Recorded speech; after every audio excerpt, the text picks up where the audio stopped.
what is a standard electrode potential? Well, the standard electrode potential can be viewed as the pulling power of an electrode for an electron. Now, they are always written as reduction potentials. So this is an important part to get over. Many reactions you intuitively feel just would not go in that direction. That is the way that you write down a reduction potential. So reduction potentials, no matter how unlikely you feel the chemical reaction is, are always expressed in this fashion, as the oxidized species plus electrons going to the reduced species. You cannot have an isolated electrode. Electrodes only work in pairs as part of electrical circuit, and what you measure is the potential difference between the two electrodes.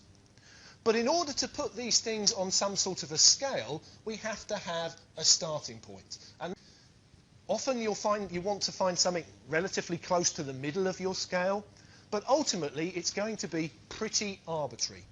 And that's what's been done for standard electrode potentials. People have defined the standard electrode potential for this reaction, the reduction of protons with electrons to give dihydrogen, as 0.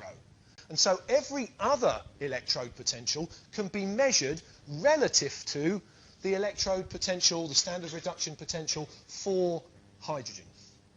And we have to be very careful when we're talking about electrode potentials because they are measured under very specific conditions.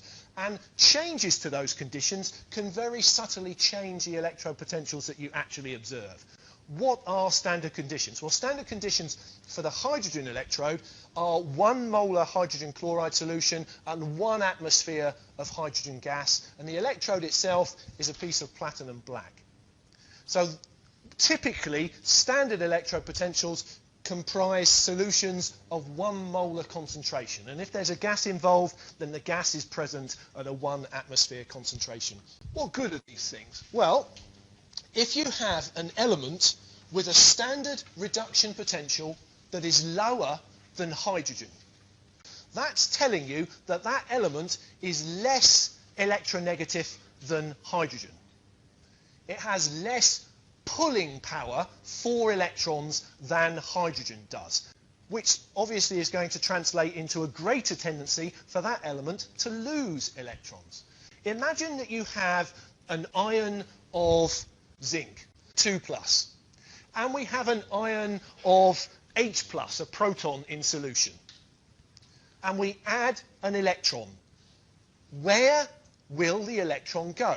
Will it go to the proton, or will it go to the zinc 2+ cation? So the lower the electrode potential, the less attraction for electrons that electrode has.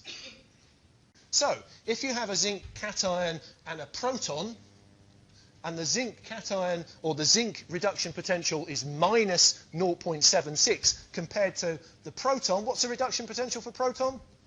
0. So which is lower? Minus 0.76 or 0?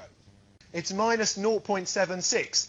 So zinc is going to lose. Zinc has less electron pulling power than a proton, so zinc will lose the competition for an electron. The electron will go to the proton and generate a hydrogen radical species.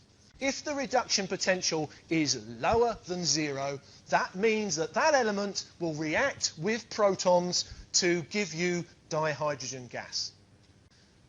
There are metals which you can add quite happily to a strongly acidic solution and absolutely nothing happens.